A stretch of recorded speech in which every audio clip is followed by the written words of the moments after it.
का धन्यवाद करते हैं कि प्रभु परमेश्वर ने आपको 2021 सन में संभाल के रखा और 2022 के बारे में जब हम न्यूज़ की तरफ देखते हैं और संसार की तरफ देखते हैं तो हमें ऐसा लगता है कि 2022 सन में जो नया वेरिएंट आ रहा है उसके कारण सब लोग परेशान हैं। और मैं आपके साथ बात करना चाहता हूं कि पिता परमेश्वर हर साल को आपके लिए अच्छा और भला करके देता है। शर्त यह है कि आप परमेश्वर के वचन के ऊपर कितना विश्वास करते हैं। आइए आज हम परमेश्वर के पवित्र वचन से देखते हैं। जब संसार की ओर देखते हैं तो हमें निराशा ही मिलती है, क्योंकि संसार में जब हम न्यूज़ सुनते हैं, ऐसी ऐसी वारदातें सुनते हैं तो हमारा दिल घबरा जाता है। और प्रभु परमेश्वर ने, प्रभु यीशु मसीह ने इस संसार के बारे में और आपके बारे में क्या कहा है, ये संदेश खास विश्वासी लोगों के लिए है, उन मसीही लोगों के लिए है जो प्रभु के वचन के ऊपर विश्वास करते हैं। और ये 6 बातें आज मैं आपके साथ करूंगा। वो 6 बातें आपको 2022 सन को अच्छा बनाने के लिए होगी और ये 2022 सन आपके लिए मुबारक होगा। हम परमेश्वर के वचन से पढ़ेंगे यूहन्ना उसका 16 अध्याय और उसका 33 वचन। मैंने ये बातें तुमसे इसलिए कही है कि तुम मुझ में शांति मिले, तुम्हें मुझ में शांति मिले। संसार में तुम्हें कलेश होता है, परंतु ढांढस बांधो, मैंने संसार को जीत लिया है। इस वचन के साथ आज हम वचन को शुरू करेंगे और आज मैं आपके साथ 6 बातें शेयर करूंगा।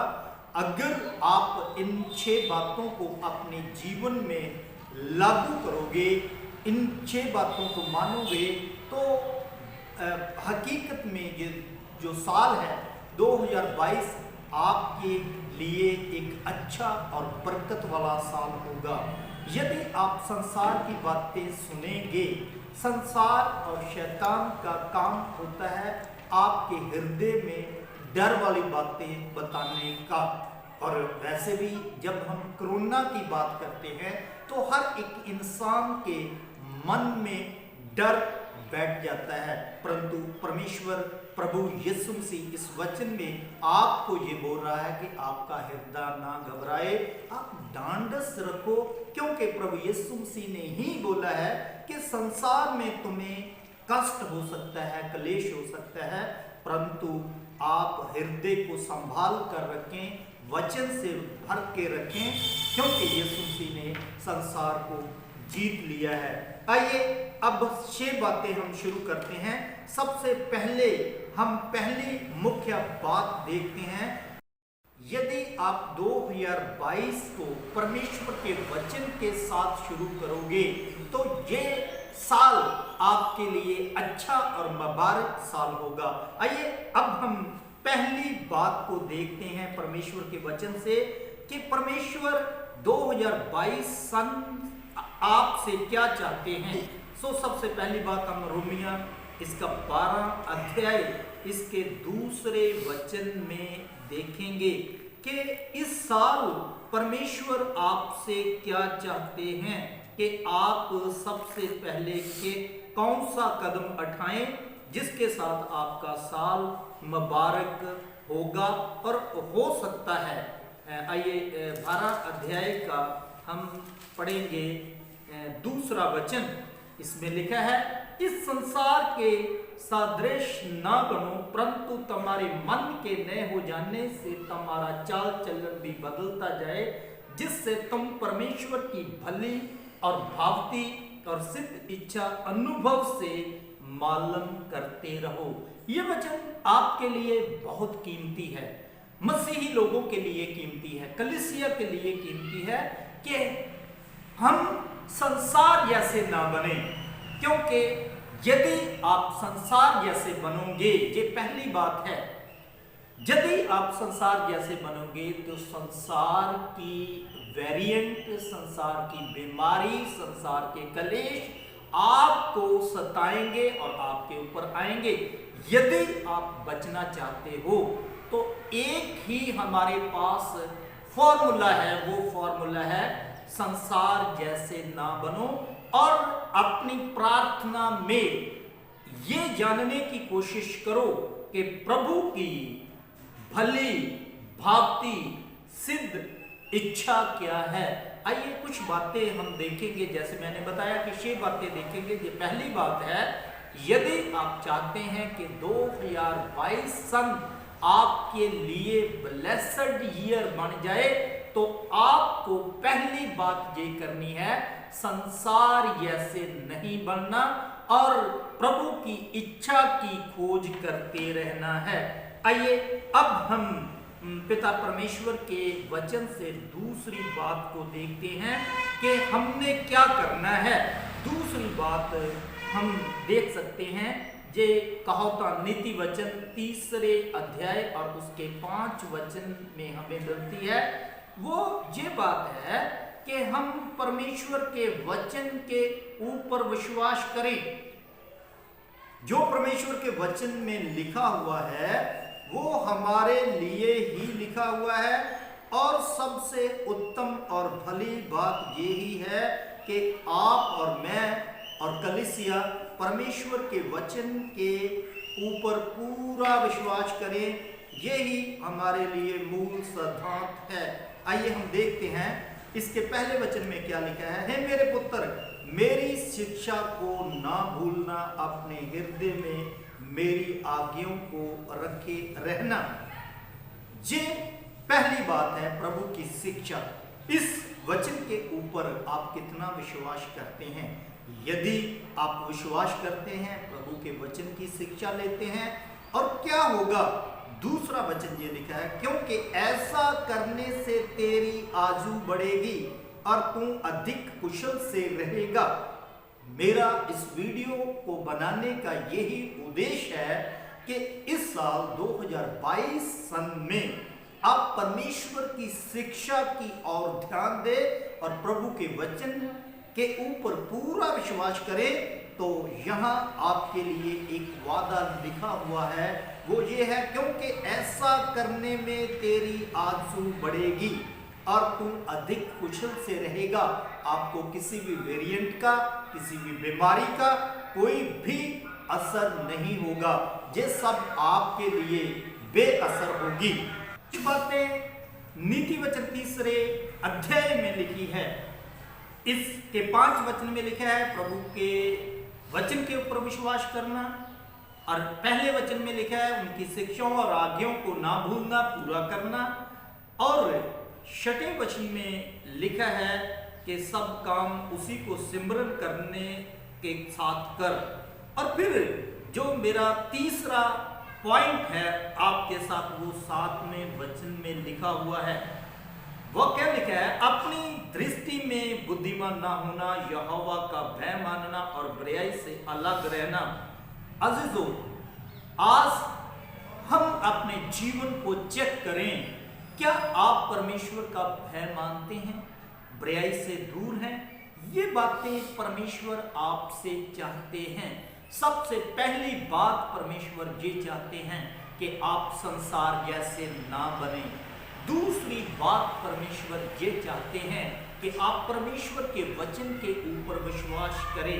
तीसरी बात परमेश्वर ये चाहते हैं कि आप परमेश्वर के भय में रहें और बुराई से अलग रहें और दूर रहें। अब हम चौथी बात को देखेंगे जो अति जरूरी है आपके लिए। इसको आप छोड़ नहीं सकते। जब आप पंजाब की ओर देखेंगे तो इस बात को आप देख सकते हैं कि लोगों के मन में ये बात दूर हो चुकी है। ये बात हम मलाकी पहले अध्याय उसके 6वें वचन में देख सकते हैं। क्या लिखा है? पुत्र पिता का और दास स्वामी का आदर करता है। यदि मैं पिता हूं तो मेरा आदर कहाँ है? और यदि मैं स्वामी हूं तो मेरा भय मानना कहाँ है? सेनाओं का यहोवा यूं ही फरमाता है। मैं आपसे इस बात के बारे में चर्चा करना चाहता हूँ। परमेश्वर आपसे सवाल करता है। मलाकी की पुस्तक जब लिखी गई, मलाकी ने ये बात साबित की कि लोग परमेश्वर का नाम जरूर लेते हैं मगर परमेश्वर का आदर नहीं करते। इस बात को ही बेअदबी कहा जाता है। आज संसार में बेअदबी के मामले बढ़ते जा रहे हैं। इसका कारण क्या है? लोग परमेश्वर का भय नहीं मानते, परमेश्वर का आदर नहीं करते। इस बात को सही करने के लिए अजीजों, भाई बहनों, मैं आपको, कलीसिया को बताना चाहता हूं कि प्रभु यीशु मसीह स्वयं आए। आप जानते हैं मलाकी और मत्ती की पुस्तक में सैकड़ों सालों का अंतर है। परमेश्वर इंतजार कर रहा था कि लोग खुद मेरा आदर करें, मगर लोगों ने आदर करना छोड़ दिया। और इसी बात को पूरा करवाने के लिए प्रभु यीशु मसीह को परमेश्वर ने भेजा ताकि लोग पिता का आदर करें, पिता का भय माने, उसको पिता ही माने, उसको जे माने कि वो सब रूहों का करता है, वो ही सृष्टि करता है। और अगर हम ऐसा नहीं करते तो आज हम परमेश्वर के नाम की बेअदबी कर रहे हैं। और इस बात को बहाल करने के लिए प्रभु यीशु मसीह खुद इस संसार में आए और प्रभु यीशु मसीह ने एक वचन अपने लोगों को बोला, अपने चेलों को बोला, और उसमें यही बात दोहराई गई जे मत्ती 15 और इसके 8 और 9 वचन में है। ये लोग होठों से तो मेरा आदर करते हैं पर उनका मन मुझसे दूर रहता है और ये व्यर्थ मेरी उपासना करते हैं क्योंकि मनुष्यों की विधियों को दर्द उपदेश करके सिखाते हैं। आइए आज हम प्रभु यीशु मसीह के इस उपदेश को जानें कि प्रभु यीशु मसीह ने कहा पिता के नाम की बेअदबी नहीं करनी। आज जब हम एक आधुनिक युग में रहते हैं, यहाँ सोशल मीडिया का जोर है। आज आप देख सकते हैं कि संसार में लोग प्रभु परमेश्वर के नाम का ही मजाक उड़ा रहे हैं। स्टेजों में मजाक हो रहा है और कई जगहों में मजाक हो रहा है। अपनी मनमानी करते हैं, जो अपनी इच्छा वही लोगों को ये बता रही है कि यही परमेश्वर की इच्छा है। ऐसा मत करना चाहिए। हमें परमेश्वर के नाम का आदर करना और उसका भय मानना जरूरी है। आइए हम नेक्स्ट बात देखते हैं। उसमें क्या है, 5वीं बात जो है उस पर हम ध्यान करते हैं, वो भी हमारे लिए जरूरी है। इसका 5वीं बात देने का कारण ये है, बहुत सारे लोग, बहुत सारे सेवक भी यही कहते हैं कि यदि आप मेरे पास आओगे और आपको ज़्यादा आशीष मिलेगी, आपको ज़्यादा बरकत मिलेगी, आप हमारा चैनल देखोगे तो बहुत ज़्यादा आशीष मिलेगी, हमसे प्रार्थना करवाओगे ज़्यादा आशीष मिलेगी, हमसे ले हैंडिंग करवाओगे तो आपके नसीब बहाल हो जाएंगे। ये भी बात सही नहीं। परमेश्वर का पवित्र वचन ये बताता है कि जो बरकतों का सोमा है, जो आशीषों का सोमा है, वो खुद ही पिता परमेश्वर है।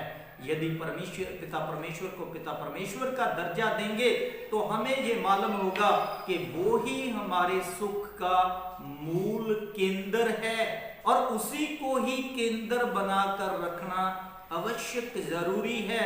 और इस बात का भेद प्रगट दाऊद ने किया। जब दाऊद 23 जबूर लिख रहा था, भजन लिख रहा था, तो उसके मन में यही बात आई। हम पहला वचन देखेंगे 23 जबूर का, यहोवा मेरा चरवाहा है, मुझे कुछ घटी ना होगी, वह मुझे हरी हरी चराइयों में बैठाता है, वह मुझे सुखदायक जल के झरने के पास ले चलता है। इस वचन का अर्थ क्या है? जिस व्यक्ति का चरवाहा, जिस व्यक्ति का मूल स्रोत परमेश्वर है वो बरकत के पास रहता है। इंसान के दावे तो व्यर्थ हो सकते हैं मगर प्रभु का वचन व्यर्थ नहीं होगा। अगर 2022 को आप एक ब्लेस्ड ईयर बनाना चाहते हैं तो आपको लगातार इस साल में ये घोषित करना है कि मेरे सुख का मूल कारण प्रभु यीशु और पिता परमेश्वर ही है, उसके सिवा और कोई नहीं है।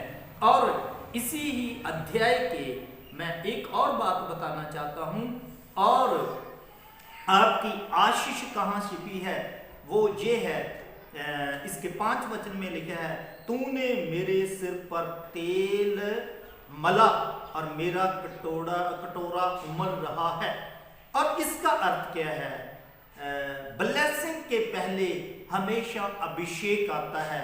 यहां लिखा है कि दाऊद कहता है कि आपने मेरा अभिषेक किया, इसी कारण मेरा कटोरा, मेरा प्याला ओवरफ्लो हो रहा है।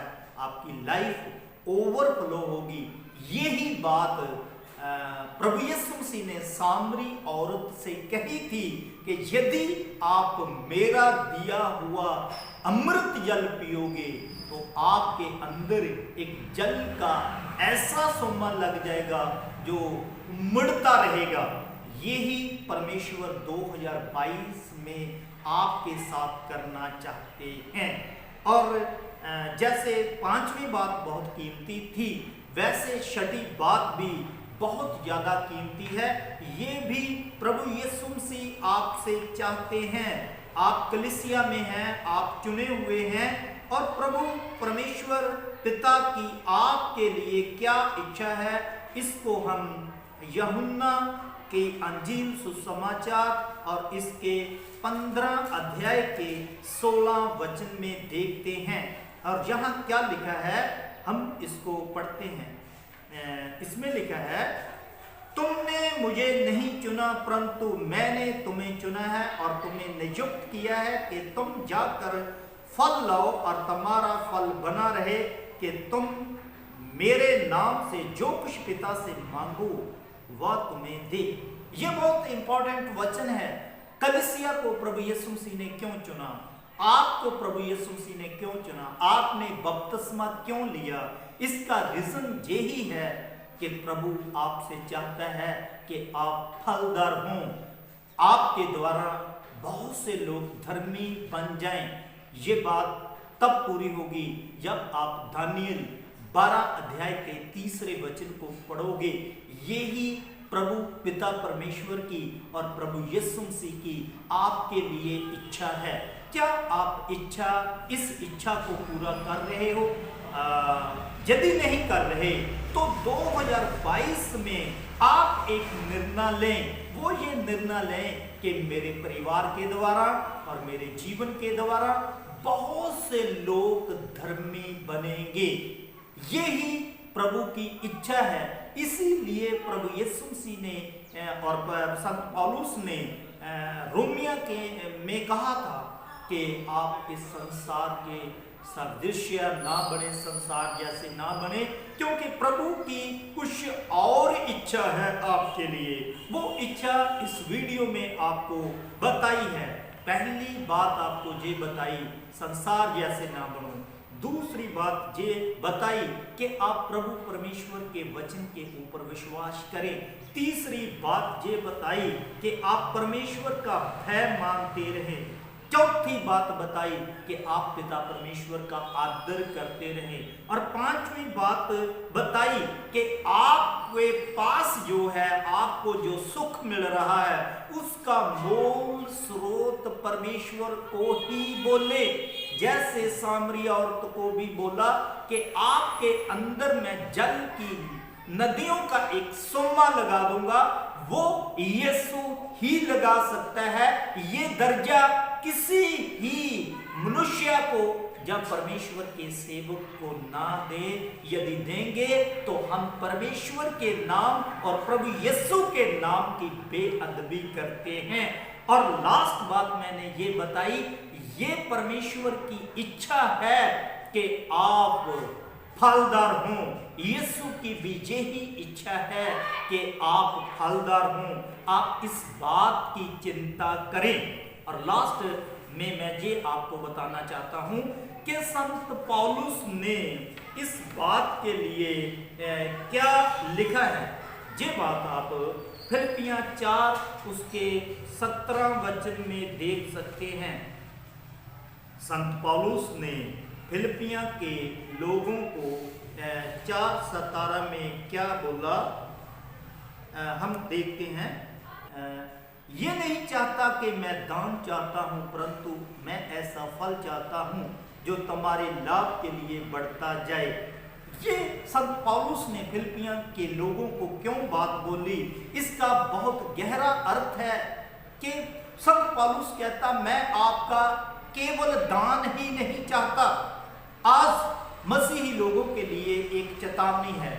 वो चेतावनी ये है कि क्या यहाँ आप संगति करते हैं, वो सेवक आपको फलदार होने के लिए प्रार्थना कर रहा है, आपको दानियल 12 अध्याय और 3 वचन के अनुसार फल लग रहा है, आपके द्वारा धर्मी बन रहे हैं। यदि नहीं बन रहे तो आप पर्सनली उस सेवक को मिलें और उससे बात करें कि मैं प्रभु की इच्छा को पूरा करना चाहता हूँ। वो इच्छा यही है कि आप फलदार हों। और लास्ट वचन मैं आपके साथ शेयर करना चाहता हूँ। वो लास्ट वचन ये है, यदि आप फलदार ना हुए तो क्या होगा। ये एक चेतावनी भरा वचन आपके लिए है और इस पर जरूर मनन करना। आप कृपा करके जो 21 अध्याय मत्ती है इसको लगातार स्टडी करना, ताकि 22 सन जो है आपकी एक बड़ी आशीष के लिए बन सके। इसके 43 वचन प्रभु यीशु मसीह ने आपको एक बड़ी चेतावनी दी है। वो आपको मत्ती 21 अध्याय में मिल जाएगी। 21 अध्याय बहुत कीमती है। अगर आप 21 अध्याय को स्टडी करोगे तो यहाँ प्रभु यीशु मसीह ने फल के बारे में बताया है। इस वचन को पूरा पढ़े, ध्यान से अध्याय को पढ़े। मैं इसका 43 वचन आपके लिए पढ़ना चाहता हूँ। इसलिए मैं तुमसे कहता हूँ कि परमेश्वर का राज्य तुमसे ले लिया जाएगा और ऐसी जाति को जो उसका फल लाए दिया जाएगा। मैं आपको 2022 के बारे में बताना चाहता हूँ। यदि आप 21 अध्याय को अच्छी रीति से मनन करोगे, वहाँ आपको पता चलेगा कि प्रभु आपको 22 सन में आपको फलवंत देखना चाहते हैं। यदि आप फलवंत होंगे तो आप परमेश्वर के राज्य में बने रहेंगे। अदरवाइज प्रभु यीशु मसीह बोल रहे हैं कि आपसे स्वर्ग राज्य छीन लिया जाएगा और ऐसे लोगों को दे दिया जाएगा जो फलदार होते हैं। याद रखें, दानियल की बात को याद रखें जो 12 अध्याय और 3 वचन में है। और फिर यीशु मसीह को इस वचन को याद रखें। फिर यूहन्ना 15 अध्याय और उसके 16 वचन को याद रखें। आपको किस मकसद के लिए प्रभु यीशु मसीह ने चुना है। और इन वचनों के साथ मैं आपको ये विश्वास दिलाना चाहता हूँ, यदि आप ये 6 कदम लगातार इनके ऊपर बने रहोगे तो परमेश्वर 2022 सन आपकी एक बड़ी ब्लेसिंग के लिए साल देगा। प्रभु आपका 2022 सन एक ब्लेसड और आशीष वाला करके दे। और यही मेरी और हमारी टीम की आपके लिए प्रार्थना है। प्रभु आपको आशीष दे। आमीन।